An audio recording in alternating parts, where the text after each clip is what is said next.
Welcome to Lawyerpreneur, where we discuss the alternate paths that allow lawyers to engage their entrepreneurialism and distinguish themselves from others, because being a lawyer doesn't have to mean doing business as usual. I'm your host, Jeremy Richter. Today's episode is brought to you by Alps Insurance, the nation's largest direct writer of lawyers' malpractice insurance. Founded for lawyers by lawyers over 30 years ago, Alps works directly with your firm, no broker or agent, and if you do have a claim, the Alps claims handling team is comprised of actual attorneys, all with private experience. Alps roots for the law firms they protect. They believe in your success and nurture your endeavors with industry-leading coverage, risk management resources, and accredited CLEs, offering practical advice for pioneering lawyers like you. And Alps has the slickest online application out there. Qualifying firms can apply, see rates, and bind coverage in about 20 minutes. Right now, you can get 25% off one CLE seminar from Alps. Go to alpsinsurance.com/CLE. That's ALPS insurance.com/CLE and use the promo code Lawyerpreneur upon checkout.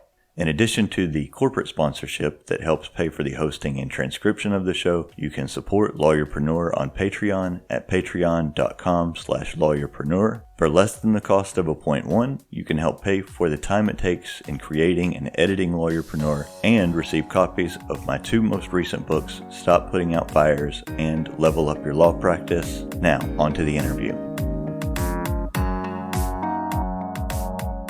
My guest today is Alex Su. He is easily the most authentic and interesting person on my LinkedIn feed.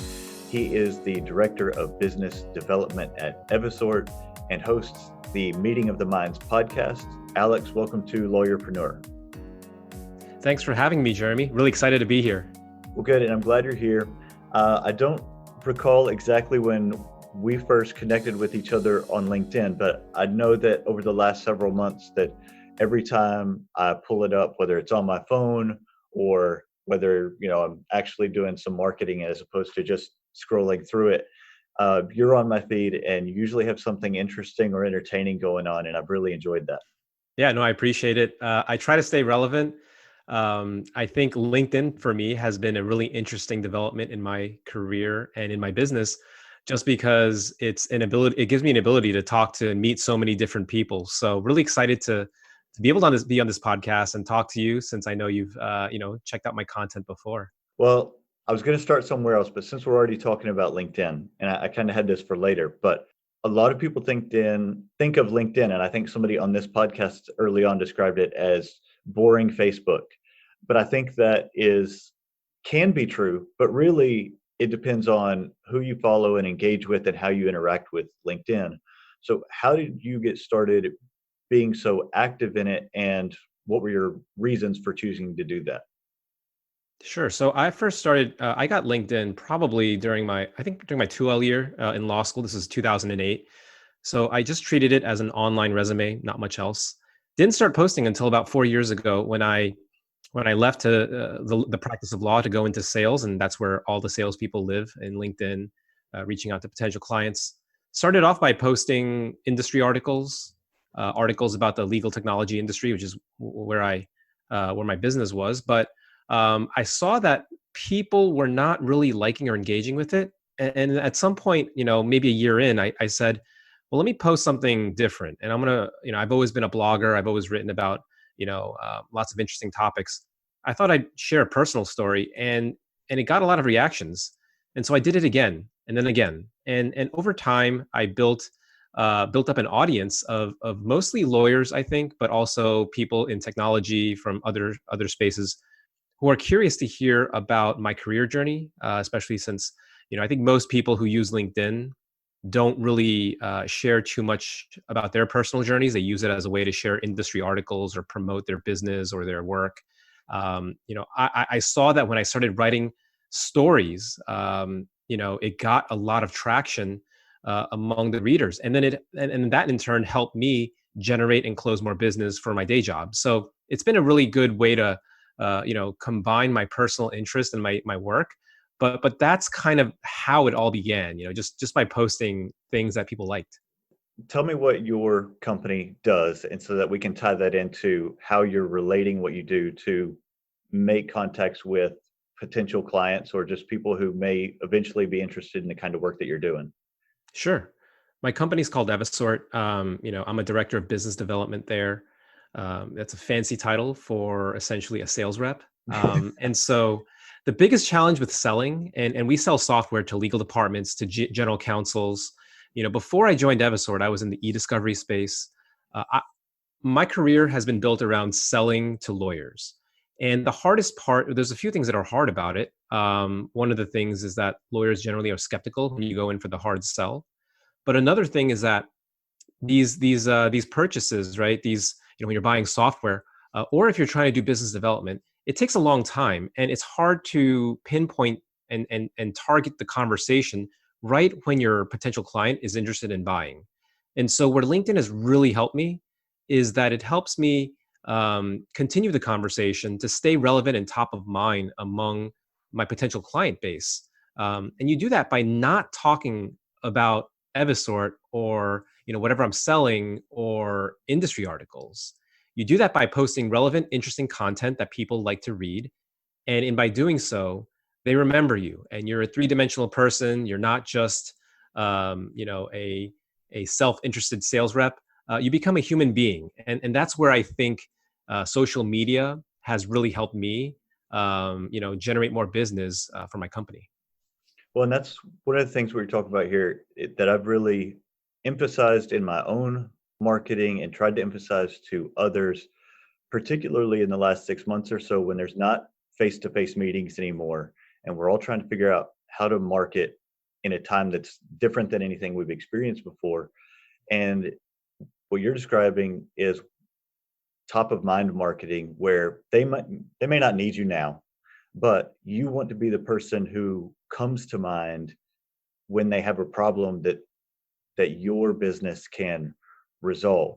Are there ways that, and is this applicable to anybody with a client facing business to do what you're doing? Absolutely, it is. And I think a lot of people fall into the trap of wanting to mimic or replicate what works for someone else. I think content marketing, and this is what we're talking about, right? Content marketing, it has to be tied to your individual personality, also has to be tied to your story, it has to be tied to what you do. So, for example, you and I have talked about this. I frequently post about my experiences and challenges with the bar exam. I didn't pass the bar exam the first time I took it. Now, I can understand if you are um, a litigation attorney, and maybe that happened to you. Maybe you don't want to be posting about how you struggled with the bar exam. That's not going to inspire confidence in your client base. But for me, it's kind of a different strategy. I'm in software, so my performance on the bar exam, even though I personally believe it doesn't really say anything about a person's ability to be a lawyer, I think I'm able to talk about it, and that doesn't mean that's the way to do it. It doesn't mean that as a an appellate litigation partner should go out there and talk about the challenges with the bar. They may have other things from their background that's relevant and relatable to other people, and so I think anyone can do it. You've got to figure out what makes your story unique, because people are attracted to other people's stories, not corporate stories or firm stories. It's human individual stories. It's often challenges that you've overcome, or painting a more three-dimensional picture of yourself. But I think, to answer your question, it's definitely doable by lots of different people, especially lawyers. Wait, and I totally agree. And I'll say that I have seen in the last 6 months so many more people who are working from home or working in different environments than normal, whether it's on LinkedIn or Twitter, which are the two places where I spend my time, who are willing to open up, but particularly on LinkedIn, where, this is kind of where we're supposed to all put our best foot forward and be the most professional, but people are opening up about the struggles of their day-to-day life and the challenges of work in new environments and working with kids and pets and construction going on outside. And there's 1,000 different challenges that we're all facing, and people are willing to have those conversations now, not only on the internet to strangers or people that they only sometimes can call internet friends, but it's also made its way into conversations over the phone. Like when I talk to, most of my clients are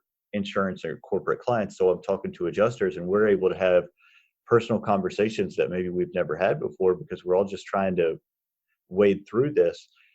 Have you seen that translate not only into your online interactions, but other interactions within your professional life?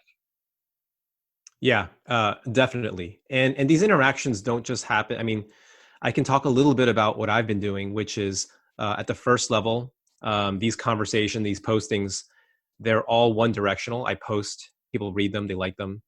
Then it evolved into a situation where other people were commenting, and then their friends were commenting, and their connections were commenting, and I was responding, and so it was generating this dialogue where we all became almost part of this community. And then when COVID first hit, we were all kind of not sure what was going to happen, and so it's really interesting. I decided to hop on a Zoom call with my law school friends, and I said, well, maybe we can see if anybody else wants to join. And so I put up an invite on LinkedIn, and a bunch of people decided that they wanted to join. And so we had a nice conversation, just a meetup, kind of like a Zoom meetup. And so these interactions moved from just text posts to comment discussions to virtual group discussions, and then we do breakout rooms. So it's almost like one-on-one conversations. So because the world is changing, because business is now conducted remotely and everyone's trying to figure out how to do it, it's accelerated some of these trends of being able to connect with people, and not just having real world friends or internet friends, but just creating a community where you don't need to be in the same place to talk to one another. Well, and one of the things you're doing is there's an idiom that applies to business that says that people do work with people that they know and like and trust. And what you're doing is giving people an opportunity to know you, hopefully to like you, and by your authenticity and sharing your own struggles to trust you. Have you seen any direct translation or effect on your business based on the marketing that you're doing? Yeah, absolutely. So there's a couple of ways it helps. And the bottom line is that it's helped me drive more revenue, close more business for my day job. And it's also helped me create opportunities. I know the subject of this podcast is lawyerpreneur. I'm not sure if I'm pronouncing that right, but just being an entrepreneur as a lawyer. Well, it's also given me opportunities to come up with other ideas, other concepts, to come up with creative business ideas. And so, where it's been really helpful is because people, I mean, the scale, I think, of social media, we don't realize the scale. When you post something and it goes, maybe you don't have a big following, and you're kind of you're a first timer, it goes out to probably 100 people, maybe 200 people. Like, can you imagine being in a room with 100 people or 200 people? Like, when was the last time you had an opportunity to say a sentence or two to 100, 200 people? The scale is tremendous. And as you build it up, my posts generally get, 10 to 50 to 100,000 views per post. Now, not everyone's going to like or agree with what I have to say, but the scale of the reach is so large that it helps me stay on top of their minds. So even if 99% of the people, which is true, right? 99% of the people are not, people who I could probably do business with, they are still going to be 1% or, something like 100 people who are relevant, who are checking me out on LinkedIn and thinking, oh, contract management, that's what Eversort does. That's what Alex does. When the time comes, I'll be checking it out. I had a conversation with a general counsel who, I didn't realize this, but when we talked, I wanted to explain to him what Eversort did. And he's like, oh no, I know what you guys do. I checked your website. I know you extract insights from contracts automatically through software and AI. And he started saying all these things. And I was like, how do you know these things? How do you know? But it's because, he's already, checked everything out. And that's why I think social media, in particular at LinkedIn, because it's so many people who you want to get in, you want to get in touch with from a business to business perspective. It's really effective. Typically, lawyers have a really traditional or narrow view of marketing that doesn't necessarily include the things that we've been talking about, that are marketing, even if your posts are more getting to know you and sharing stories and things that you've gone through, as opposed to intentionally driving business, they have that effect of driving business. So I've seen a similar thing over the last 4 or 5 years since I've been blogging and podcasting and writing books, that they aren't the traditional forms of marketing that lawyers think of, but it's something that my firm has let me run with. How does Evisort, to the extent that y'all have had any conversation about it, view this kind of outside the box marketing of, podcasting and social media and those things that may not directly be tied to the business, but certainly have an effect on it and the time that you use?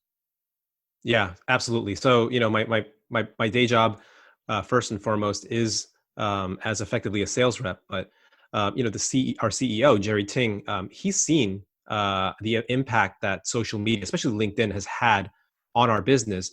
And so the podcast was kind of a joint idea. It wasn't. I'm not doing this kind of on my own. There's a lot of organizational support I get from Jerry and the company. I get text messages from members of our board saying, "Hey, keep it up. Really love the podcast. Really love the posting on LinkedIn."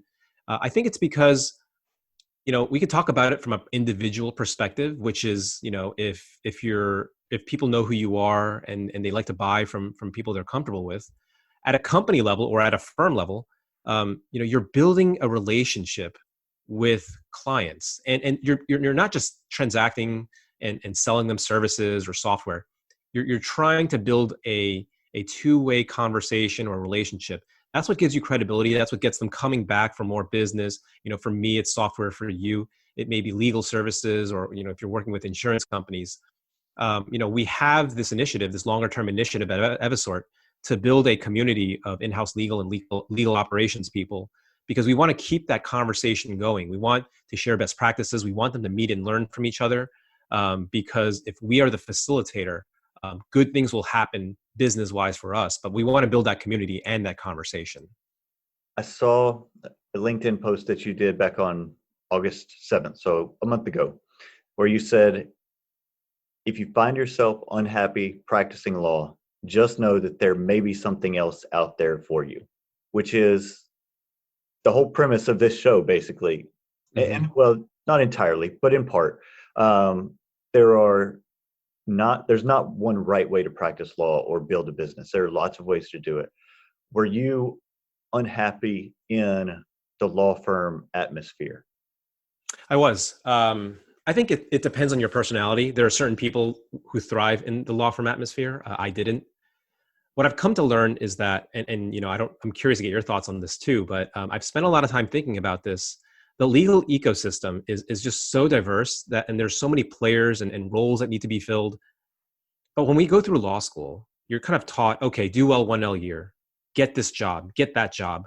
That'll line you up for this other job, right? When I went to law school, I was told, do well in the LSAT, go into a top school, go to big law, clerk for a judge, and do X, Y, and Z. And so I was headed along the path of, I wanted to be a federal prosecutor, just because I had heard that was the right way to go about it. But somewhere along the line, as I was practicing, I realized I wasn't doing what I wanted to do. The practice was not what I expected. I probably relied too much on TV and John Grisham novels. Didn't really get a clear idea what practicing law was like. And so through a lot of trial and error, I realized that I really liked working with people. And I was living on the West Coast at the time, and legal tech was a growing space. And so when I made the jump, it was kind of an idea that maybe my personality was better fit in a sales or client-facing role, and that I could leverage what I knew about the law to give me an advantage in this space. And there was no formula, right? My friends thought I was crazy. I had to do a lot of convincing from other people that was kind of a good idea, but deep down inside, I didn't know. But a lot's changed since then. That was 4 years ago, and legal tech has grown. It's now more of an accepted career path, maybe not as much as the standard law path, but there are just so many ways to succeed. And even if you don't leave the practice of law, think about what you're doing with this podcast, like this conversation you're having with about business. There's no formula for that. It's something that you're passionate about, that's in line with your personality, which you enjoy. And that's, I think, the real lesson here of law, which is if you're unhappy with what you're doing specifically, like, take the time to think about what you want to be doing, what you're good at, what you're not good at, and where you fit in. I would say that was a big lesson for me the first 10 years of my, out of law school. Well, and I'll say that as far as my journey to like where I'm at now, it was non-standard as well. I had taught high school for 6 years before going to law school. I really enjoyed it, but I was also ready to do something different. I didn't do nearly as much research as I would recommend that anybody else do, because I just kind of had the idea that lawyers made good money and that's a good direction to go. And sometimes that's true and sometimes it's not. So I took the LSAT and went to law school. I got married right before I went to law school, and I thought that I wanted to be a district attorney. And after my 1L year, I clerked for a district attorney's office here in Alabama and realized immediately that, in fact, that is not what I wanted to spend the next 30 or 40 years doing. And so at that point, I just kind of had to figure it out. And although I had a master's degree before I went to law school, I'd been out of school for a while compared to everybody else, I guess. And that first semester went, like, it wasn't terrible, but it wasn't great. And there wasn't going to be any coming back from that and being in the top 10% and, having it relatively made. And so I had to figure things out. And, people have asked, well, how did you wind up where you are? And it was just a matter of hard work. And like my third year, I clerked for some solo practitioners, and I knew that they weren't going to be able to hire me. They were really upfront about that. But I worked for them throughout the year. And then, somebody called one of them several months later in the fall while I was waiting on bar exam results and sitting at home while my wife went to work every day, and asked them, do y'all know anybody? And, here I am, I guess, about to start 9 years later at the same firm doing litigation. And it's been really great. And I know that that's the place where I'm supposed to have ended up, but it wasn't an easy journey to get here.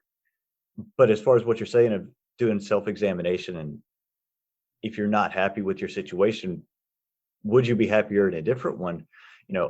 Over the last 6 months or so, I'm pretty content where I'm at, but I've also had a thought that, I'm 38. I've got another 30, 35 years of work ahead of me. And what do I want to look like? What do I want that to look like over the long run? And do I want that to be here doing what I'm doing? And how do I want to develop my practice if that's the case? And, all of those big questions I need to start more actively developing a vision for what I want that work to look like and how I'm going to implement tactics and strategies to accomplish that. That's exactly right. You want to figure out strategically where should you be headed? Because if you don't know where you're headed, you can get overwhelmed with decisions. And I want to point out that, it sounds like, from the outside's perspective, you had a very linear, everything worked out exactly the way you had planned it. But that's the power of also LinkedIn, because I think it connects people like you and me. And I learned from your story, you've learned from mine. And we realize that's not how life works. And so one of the challenges facing younger lawyers and law students nowadays is just, between COVID, the bar exam, finding work, there's a lot to deal with right now. And it's okay, because if you really listen to the stories of people who have been successful, it's not a linear journey. You do deal with setbacks, bad things happen, and you've really got to get past them. And I think hearing those stories, like you sharing your stories of, what you originally wanted to do, which is be a DA and clerk, and then ended up finding a job that now you're the partner of your litigation partner. I think people want to hear that. They need to hear that, because then they're not so hard on themselves when things don't work out the way that it should in their mind, right? Yeah. And I like what you said there, because I agree. From the outside, it does look like a linear journey and that everything was orchestrated and planned. And from the inside, so much of it was, I don't have any idea what I'm doing, and I hope I don't screw this up too badly. And I Yeah. feel like that's I can relate to that. that a lot of us probably see and feel and don't put out there, because it's kind of scary to be that open with people because it's just uncomfortable. Yeah. And I also know that it's hard for lawyers specifically. Not, it's hard enough for any professional, but for lawyers specifically, just because I don't know if it's the culture of our profession or if it's the unspoken rules that somebody once said, you've got to make everything perfect in your brief, so therefore your career has to be perfect too, even though we all know the first draft of a brief is always redlined heavily. So I don't understand why people don't get that, but it is something, and I'm not going to pretend like I didn't go through that either, because there was a moment when before I made the move, I was like, what am I doing? I spent all these years working so hard to get to this position, and I keep on running into challenges. I'm like dirtying up my resume. I'm messing things up. I'm trying different things, and it's like it doesn't look good. I went to law school to be a lawyer. Like, what am I doing now? Like joining a startup with 22-year-olds making cold calls to law firm partners about selling them e-discovery. Like, what am I doing? And I think going through that experience really prepared me a lot for when, fast forward now. I mean, if you think about what's happening to the legal profession with work from home, with trials taking place on Zoom or not even taking place, with bar exams not happening, the world's changing. And a little bit of that randomness, that I had early on, a lot of the experimentation, I developed so many skills that are so relevant now, and so it's helped prepare me to get through what we're all going through now.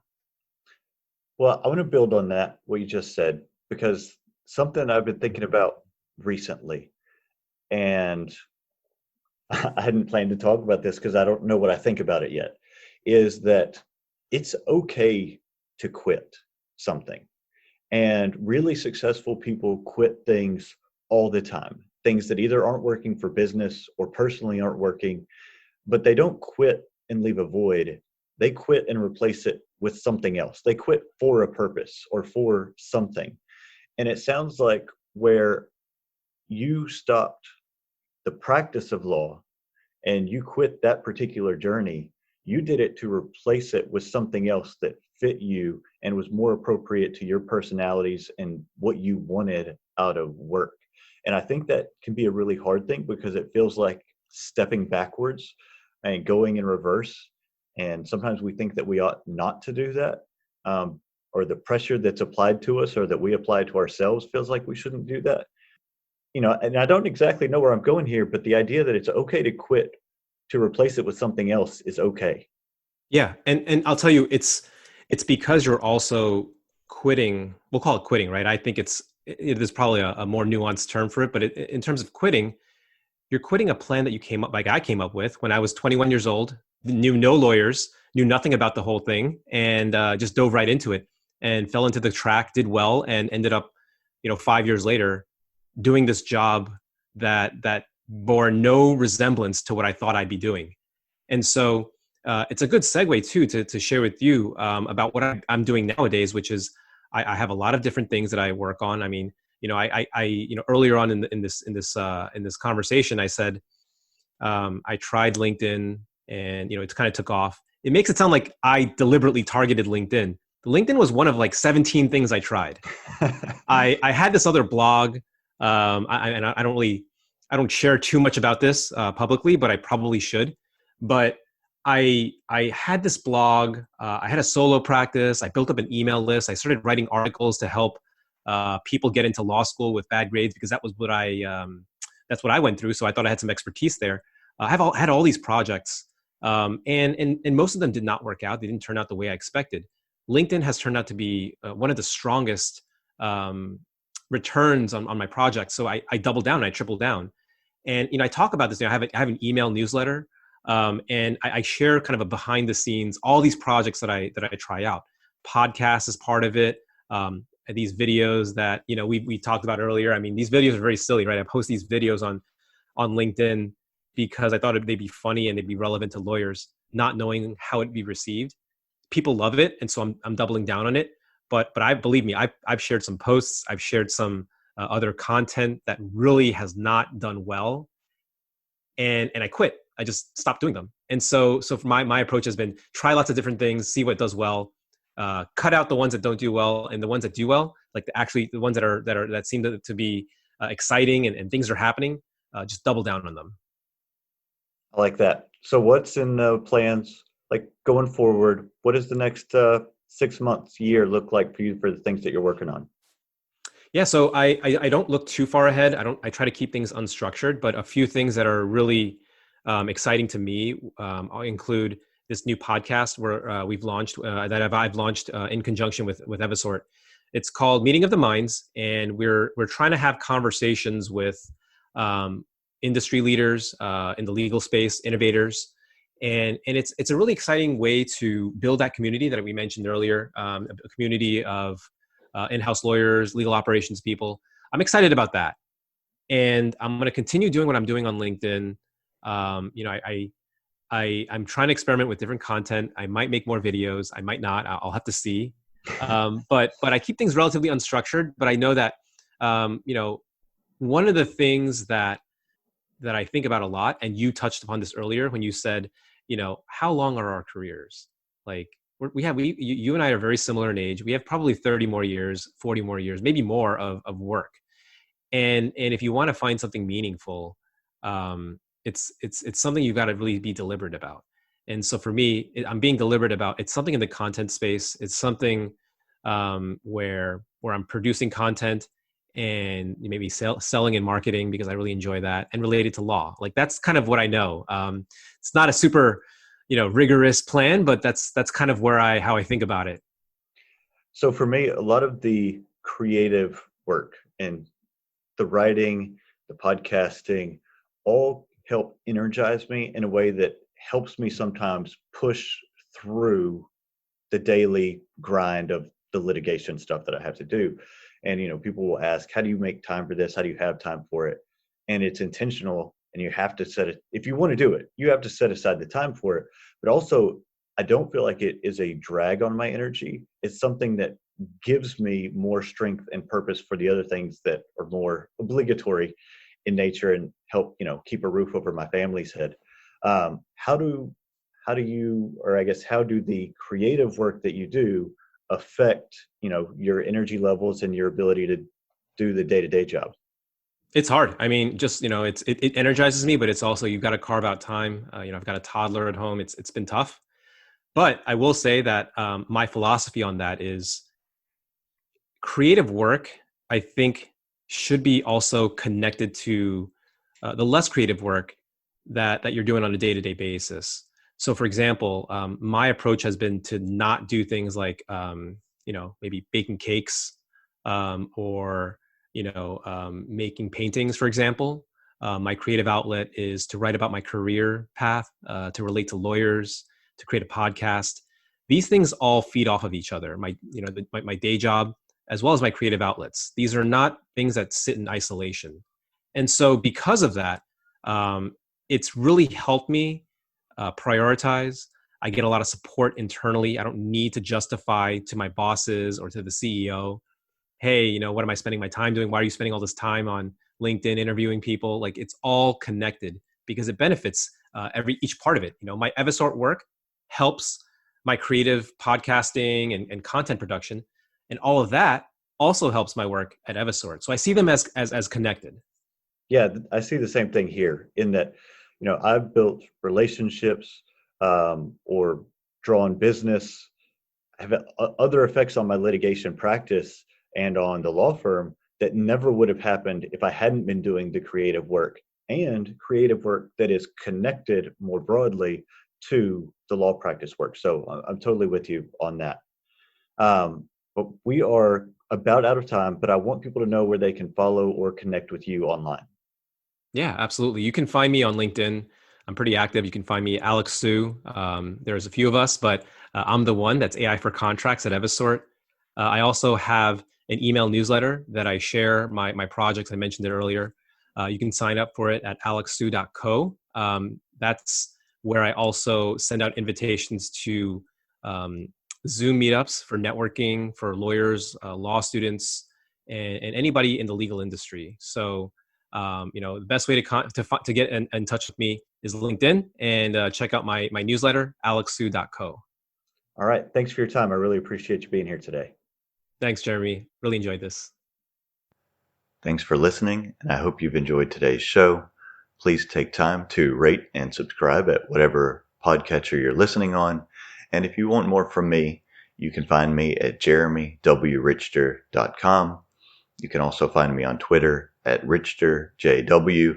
And if you want the extra audio and benefits available at Patreon, you can become a patron at patreon.com/lawyerpreneur. Thanks for listening.